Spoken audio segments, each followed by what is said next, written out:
Hello students, welcome to study our channel.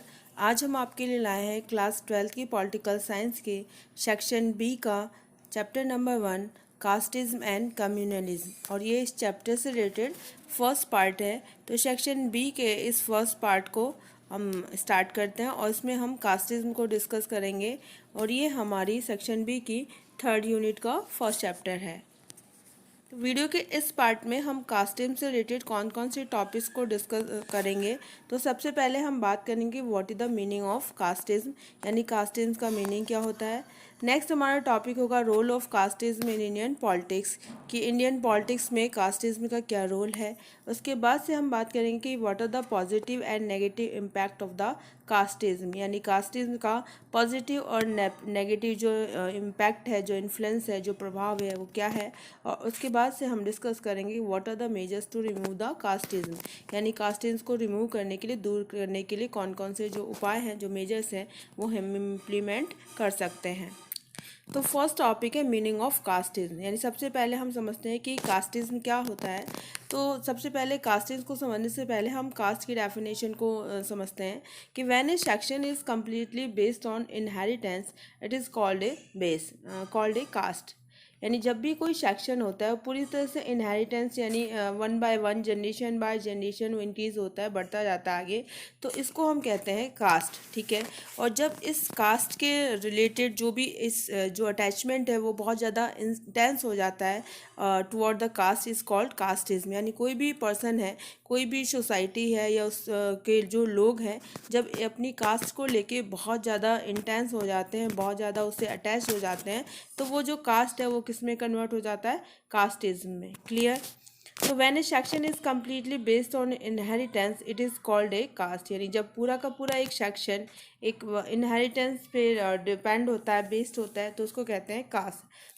यदि हम ancient India में वैदिक पीरियड की बात करें तो वैदिक पीरियड में पूरी की पूरी जो हमारी इंडियन सोसाइटी थी वो कास्ट में क्या थी, डिवाइडेड थी। 4 कास्ट थे, जैसा कि हमने इससे पहले पढ़ा है। ठीक है। वो थे ब्राह्मण, क्षत्रिय, वैश्य एंड शूद्रास।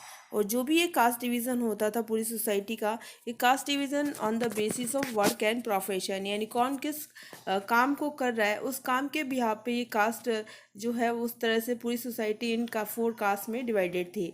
लेकिन आज के टाइम में हम यदि बात करें तो हमारा पूरा का पूरा जो इंडियन सोसाइटी है वो कास्ट में तो डिवाइडेड है, पर ये जो पूरा का पूरा कास्ट का जो बेसिस है वो आज ऑक्यूपेशन या वर्क प्रोफेशन ना होके इनहेरिटेंस हो गया है। यानी आप जिस फैमिली में, जिस कास्ट में आपका बर्थ होता है, जन्म होता है, तो आप उसी को कास्ट को बिलोंग करेंगे, चाहे आप कोई भी काम, कोई भी प्रोफेशन कर रहे हो। तो इस तरह से जो वैदिक पीरियड में जो हमारी कास्ट का जो बेसिस था वो था हमारा वर्क एंड प्रोफेशन, जो कि मॉडर्न टाइम में यदि बात करें तो it is based on inheritance.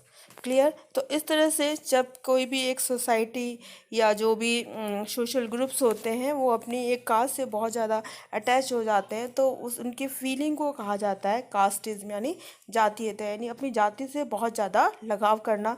अपने तरह के लोग, अपने उनका जो सेम क्या कल्चर होता है, उनकी सेम लैंग्वेज होती है, अपने आप को एक दूसरे से क्या रखते हैं, अलग रखते हैं। उनके करेक्टरिस्टिक्स होते हैं, आपस में एक दूसरे के जो मेंबर्स होते हैं उनके साथ मार्टियर रिलेशन, यानी जो शादी विवाह है वो करते हैं।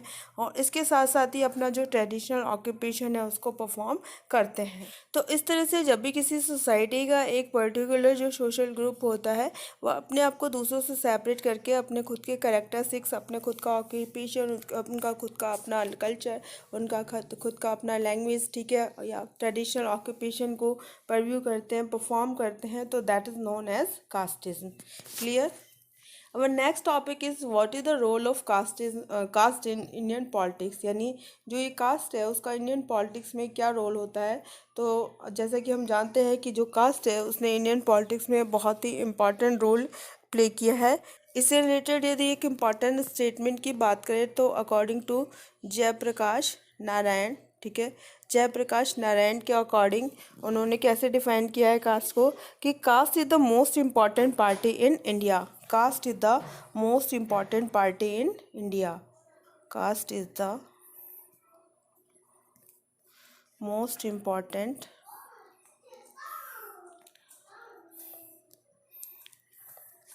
पार्टी इन इंडिया, ठीक है। Caste is the most important party in India. इस तरह से जयप्रकाश नारायण ने कास्ट को डिफाइन किया है। तो ये जो कास्ट है वो हमारे इंडियन पॉलिटिक्स को किस तरह से इन्फ्लुएंस करती है, किस तरह से अपना इम्पैक्ट डालती है, तो इसको हम टॉपिक वाइज क्लियर करेंगे। तो सबसे पहला जो रोल है वो या इम्पैक्ट है, that is influential role of caste in the process of decision making. यानी हमारी जो भी इंडियन गवर्नमेंट होती है उसके डिसीजन मेकिंग में जो ये कास्ट है वो बहुत ही इम्पॉर्टेंट रोल है वो प्ले करता है, ठीक है। यानी अपना इन्फ्लुएंस है ये डिसीजन मेकिंग में बहुत पॉलिटिकल या सोशल डिसीजन मेकिंग में बहुत ज़्यादा इन्फ्लुएंस करता है। जैसे यदि एग्जांपल यदि हम बात करें तो हमारे जो भी शेड्यूल्ड कास्ट या शेड्यूल्ड ट्राइब के जो लोग हैं वो ऑर्गेनाइज हो जाते हैं on the basis of caste, और ऑर्गेनाइज होके हमारी जो गवर्नमेंट है उस पर ये प्रेशर डालते हैं कि उनको ज़्यादा से ज़्यादा जो रिजर्वेशन की फैसिलिटी है वो दी जाए और उसको इंक्रीज़ किया जाए, जो कि ऑलरेडी उनको कॉन्स्टिट्यूशन के थ्रू प्रोवाइडेड है। लेकिन फिर भी कास्ट के बिहाफ पे ये हमारी गवर्नमेंट को प्रेशराइज करते हैं कि ज़्यादा से ज़्यादा जो फैसिलिटी ऑफ रिजर्वेशन है ये इनको प्रोवाइड किया जाए। तो इस तरह से सोशल या पॉलिटिकल डिसीजन मेकिंग में जो कास्ट है वो बहुत ही ऑर्गेनाइज होकर बहुत ही इंपॉर्टेंट रोल है वो प्ले करती है।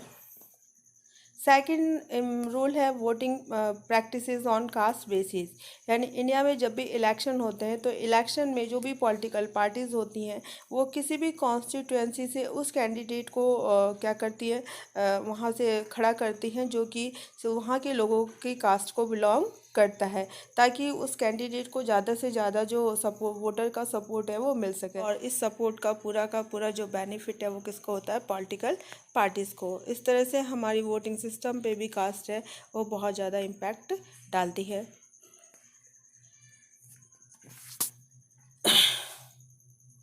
नेक्स्ट हमारा जो कास्ट का रोल है in the politics, that is caste based pressure groups. यानी हम प्रेशर ग्रुप्स की बात करें तो प्रेशर ग्रुप्स ऐसे पॉलिटिकल ग्रुप्स होते हैं जो कि अपनी डिमांड्स को, अपनी फुल नीड्स को, अपनी जो भी उनकी राइट्स होते हैं उसको ऑर्गेनाइजेशनल स्ट्रेंथ के थ्रू, नेगोशिएशन के थ्रू गवर्नमेंट पे प्रेशर डाल के उसको फुलफ़िल करवाना चाहते हैं। लेकिन आज के टाइम की बात करें तो बहुत सारे कास्ट बेस्ड ऑर्गेनाइजेशन है या कम्युनिटीज़ हैं वो हमें देखने को मिलती है जो कि पॉलिटिकल नेगोशिएशन करके या ऑर्गेनाइजेशनल स्ट्रेंथ को क्या करना चाहते हैं, अपने प्रेशर ग्रुप्स के थ्रू अपनी जो बेनिफिट्स हैं, अपनी जो नीड्स हैं उनको फुलफ़िल करना चाहते हैं in place of the benefits of all the persons. Next जो रोल है of caste in Indian politics, that is caste based representation in the formation of council of minister. यानी जिस तरह से हमारी जो वोटिंग प्रैक्टिस है उसमें उस कैंडिडेट को खड़ा किया जाता है जो कि उस कॉन्स्टिट्यूएंसी के कास्ट को बिलोंग करता हो।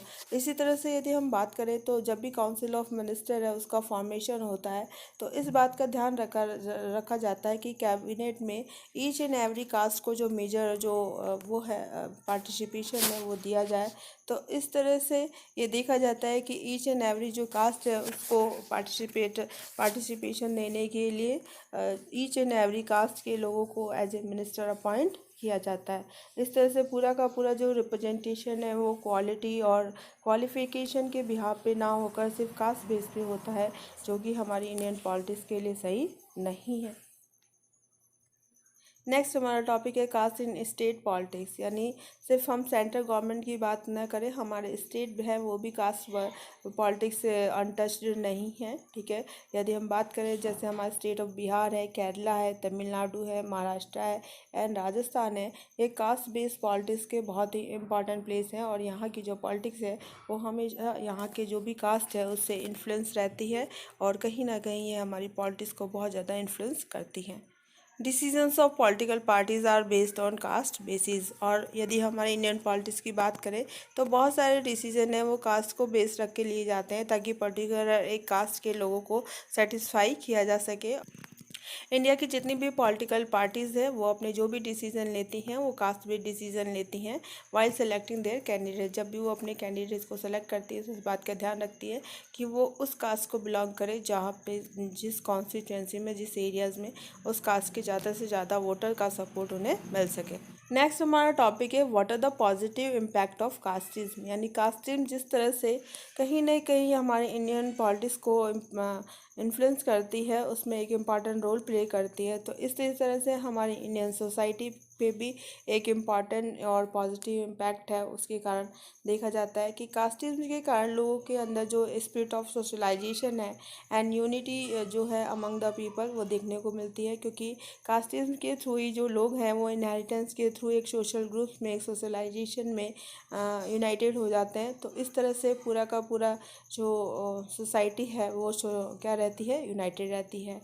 Relation between caste and politics have facilitated a bond among people, यानी कास्ट और पॉलिटिक्स के कारण जब एक पर्टिकुलर कास्ट के लोग होते हैं वो उस कास्ट के लोग पॉलिटिक्स को कहीं ना कहीं इन्फ्लुएंस करते हैं। इस तरह से लोगों के बीच में कास्ट और पॉलिटिक्स को लेके एक जो बॉन्ड है वो बन जाता है। Member of a caste living at distance places throng at a place hosting caste meets and it develops a bond। और किसी कास्ट के लोग यदि दूसरे दूर दे जगह पे रह रहे हैं और जब भी वो किसी दूर जगह पर रह के और किसी अपने सेम कास्ट के लोगों से मिलते हैं, ठीक है, तो इस तरह से उनमें एक जो बॉन्ड है वो डेवलप हो जाता है, क्योंकि सेम कास्ट के लोग जब मिलते हैं दूसरी जगह पे जाकर तो उनके बीच में on the basis of caste एक जो स्ट्रॉन्ग बॉन्डिंग है वो देखने को मिलती है। Caste politics has attracted many inactive politics. People active in casteism organization also get active and involved in politics। जो लोग कास्ट पॉलिटिक्स में से अट्रैक्ट होते हैं तो वो एक्टिव पॉलिटिक्स में भी क्या रहते हैं, एक्टिव रहते हैं। ठीक है, कि कास्टिस जो ऑर्गेनाइजेशन है जो कास्टिस ऑर्गेनाइजेशन है के लोग जो पॉलिटिक्स में भी इन्वॉल्व रहते हैं। इस तरह से कास्ट के जो लोग हैं वो पॉलिटिक्स में इन्वॉल्व रहते हैं और पॉलिटिक्स के लोग कास्टिस ऑर्गेनाइजेशन को क्या करते हैं, फॉर्म करते हैं। तो इस तरह से कास्ट और जो पॉलिटिक्स है वो दोनों एक दूसरे को सपोर्ट करते हैं। Casteism has brought about A change in social composition, और कास्टिज्म के बिहार पे हमारा जो सोशल कंपोजिशन है वो चेंज हो चुका है, क्योंकि हमारी जो सोसाइटी है वो कास्ट के बिहार पे डिफरेंट सोशल ग्रुप्स में डिवाइडेड हो चुकी है। और ईच एंड एवरी जो कास्ट है, सोशल ग्रुप्स है, उसका अपना पर्टिकुलर एक क्या है बेनिफिट्स है, उनकी अपनी खुद की एक डिमांड्स है। उस डिमांड्स को फुलफ़िल करने के लिए वो कहीं ना कहीं गवर्नमेंट को प्रेशराइज करने के लिए उसमें पॉलिटिक्स में पार्टिसिपेट करते हैं।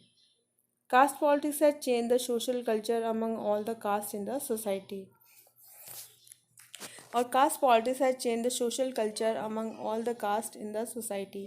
कास्ट पॉलिटिक्स के कारण हमारा जो सोशल कल्चर्स है पूरी सोसाइटी का वो भी चेंज हो गया है। The lower caste follow the upper caste in eating habits, clothing, life style and thought. जो लोअर क्लास के जो फैलो हैं वो अपर कास्ट की eating habits, clothing, life style and thoughts को क्या करते हैं, फॉलो करते हैं। तो इस तरह से हमारा जो सोशल कल्चर्स है वो भी कास्ट पॉलिटिक्स के कारण डे बाय डे क्या हो रहा है, चेंज हो रहा है। नाउ वी विल डिस्कस कि what are the negative impact of casteism. ठीक है, तो नेगेटिव इम्पैक्ट की यदि बात करें तो जो भी हमारा जब इलेक्शन होता है तो election on the basis of caste basis होता है, और लोग होते हैं वो कास्ट से इन्फ्लुएंस होकर उस पर्सन कास्ट के बिहाफ पे क्या करते हैं, वोटिंग करते हैं। और जिसके कारण से जो result of casting is of course the result of casteism. लोग हैं वो कैंडिडेट की क्वालिटी और क्वालिफिकेशन को ध्यान में ना रखकर सिर्फ कास्ट के से इन्फ्लुएंस होकर वोट करते हैं, जिसके कारण से पर्टिकुलर कोई भी एलिजिबल कैंडिडेट है वो पॉलिटिक्स में एंट्री नहीं कर पाता है due to the casteism. Due to the casteism, consideration and sentiment, the reverence and devotion of citizens get divided। जब लोगों के अंदर आपस में अपनी कास्ट को लेकर सेंटिमेंट्स या फिर उनको कास्टिज्म को कंसीडर किया जाता है, तो इसके कारण ही जो लोगों का जो डिवोशन ऑफ सिटीजन्स है वो क्या होता है, डिवाइड होता है। यानी अलग अलग कास्ट के लोग के अलग अलग सेंटिमेंट्स होते हैं, उनकी अपनी अलग अलग एक सोच होती है। और इस तरह से पूरा का पूरा जो सोसाइटी है वो डिफरेंट कास्टिज्म के बिहार पर डिफरेंट सेंटिमेंट्स और डिफरेंट जो थॉट्स है उसमें डिवाइड हो जाता है। People start giving priority to caste's interest over national interest.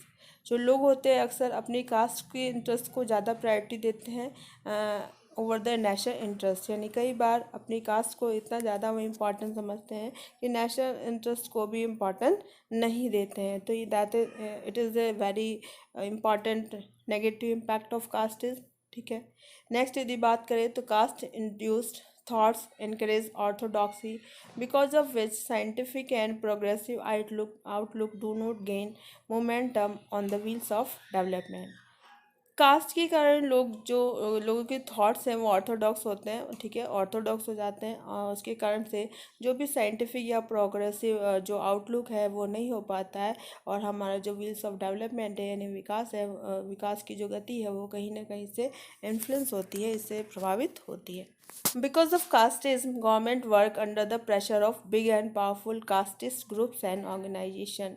और जिस सोसाइटी में या जिस नेशन में कास्टिज्म की जो फीलिंग है वो बहुत ज़्यादा होती है, वहाँ की जो गवर्नमेंट होती है वो अक्सर इस कास्टिस्ट ग्रुप्स और ऑर्गेनाइजेशन के प्रेशर में काम करती है, और कहीं ना कहीं उनकी जो बेनिफिट्स है, उनकी जो इंटरेस्ट है, उसको फुलफ़िल करने के लिए कई बार नेशनल इंटरेस्ट को भी क्या करना पड़ता है, नेगलेक्ट करना पड़ता है.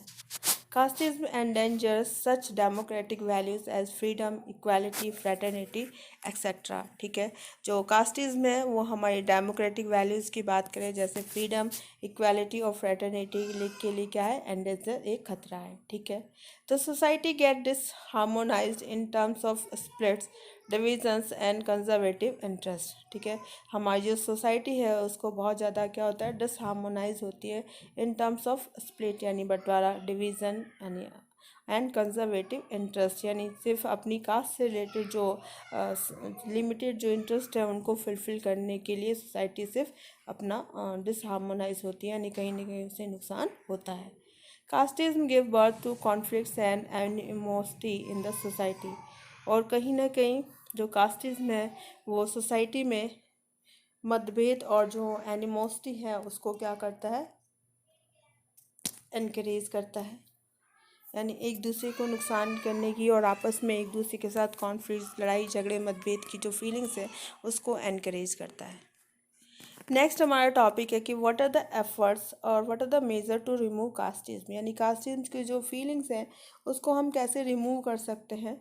तो सबसे पहले, in order to remove casteism, encouragement to inter caste marriages shall prove to be fruitful, यानी सबसे ज़्यादा जो फ्रूटफुल है या यूज़फुल है वो क्या होगा कि इंटर कास्ट मैरिजेस को बहुत ज़्यादा इंकरेज किया जाए, यानी लोग एक कास्ट से दूसरे कास्ट के लोगों में जो मार्टियर रिलेशन है उसको इस्टेब्लिश करें. The youth of the nation should be encouraged to form caste-free groups, and it shall usher well in this direction.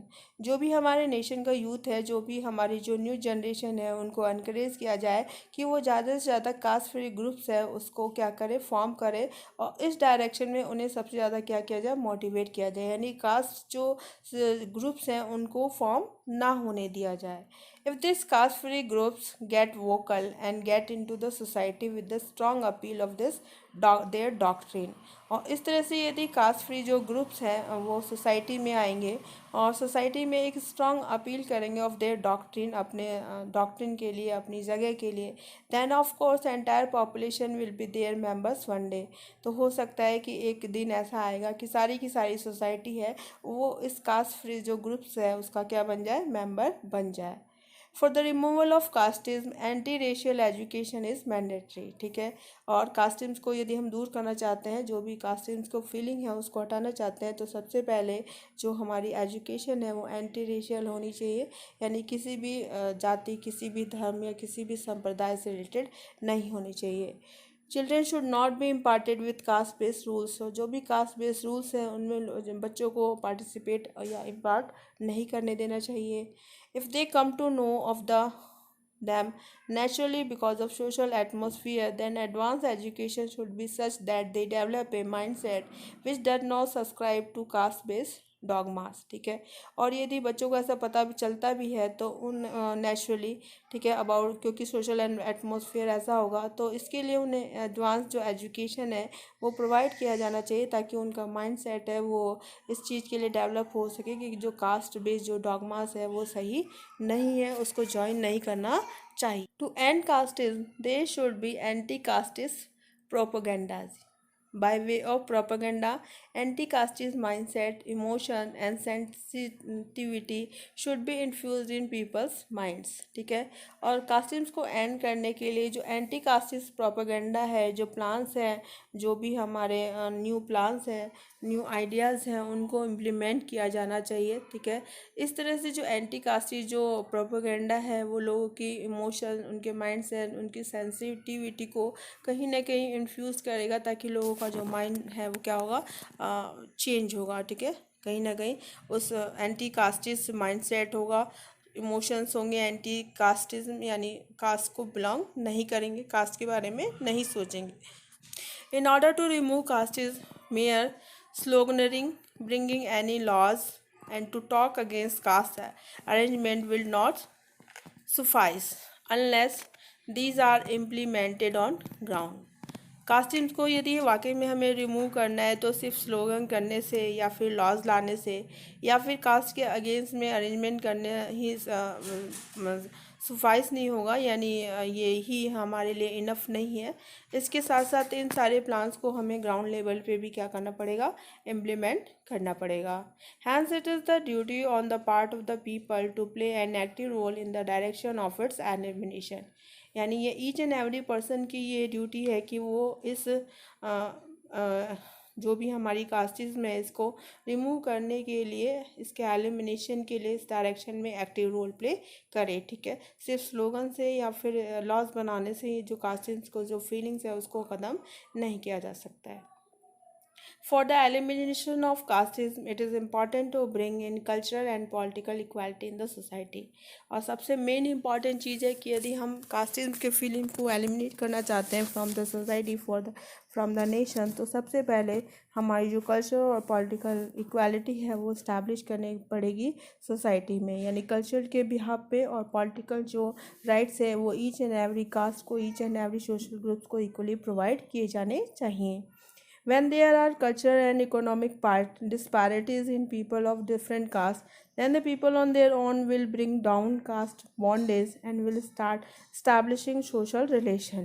ठीक है, और जब ऐसा हुआ कि लोगों के बीच में जो भी सोशल और कल्चरल जो पैरिटीज़ है वो इक्वल हो जाएंगी, तो लोग डिफरेंट कास्ट के बारे में सोचना बंद कर देंगे। ठीक है, और इसके साथ साथ ही जो कास्ट के जो बॉन्डेज है वो क्या हो जाएंगे, धीरे धीरे ख़त्म हो जाएंगे, ब्रिंग डाउन यानी धीरे धीरे कम हो जाएंगे, और स्टार्ट इस्टेब्लिशिंग सोशल रिलेशन, और लोगों के बीच में एक सोशल रिलेशन है, वो बॉन्डिंग है, वो इस्टेब्लिश होनी शुरू हो जाएगी। और इस तरह से धीरे धीरे जो ग्रेजुअली है वो कास्ट की जो फीलिंग्स है उसको दूर किया जा सकता है from the nation, from the society. There must be a strong and powerful rules to end casteism, और इसके साथ साथ ही कास्टिज्म को दूर करने के लिए एक स्ट्रॉन्ग और पावरफुल रूल है, लॉ है, उसको बनाया जाना चाहिए। The government has initiated some measures such as untouchability offence act 1955। Government ने ऐसा किया है जैसे कि अनटचेबिलिटी ऑफेंस है 1955, ठीक है, which is this is step forward to end the caste system, ये एंड है। ठीक है, कास्ट सिस्टम को एंड करने के लिए ये एक स्टेप था कि 1955 में जो अनटचेबिलिटी है उसको एक ऑफेंस, एक अपराध बनाया गया। This law has got a considerable amount of success, और इस लॉ को बहुत ही ज़्यादा क्या मिली है, सक्सेस भी मिली है। All the caste based institution should be banned in order to end casteism. ठीक है, जितनी भी कास्ट बेस्ड इंस्टीट्यूशन है उन सबको बैन कर दिया जाना चाहिए, ताकि जो कास्टिज्म है उसका एंड, उसका जो समाप्त है उसको किया जा सके। तो इस तरह से ये जो एफर्ट्स हैं वो करके हम कास्टिज्म की जो फीलिंग्स है उसको कहीं ना कहीं धीरे धीरे रिमूव कर सकते हैं फ्रॉम द सोसाइटी। तो स्टूडेंट्स, ये था हमारा video related to the topic casteism. I hope आपको ये टॉपिक समझ में आया होगा। फिर भी यदि इस टॉपिक से रिगार्डिंग आपकी कोई प्रॉब्लम्स हो, डाउट्स हो, क्वेरीज हो, तो कमेंट करके कमेंट बॉक्स में आप मुझे बता सकते हैं। I will try to sort out your problem. तो मिलते हैं हमारी नेक्स्ट ऑनलाइन क्लास में एक नए वीडियो के साथ। Thank you very much.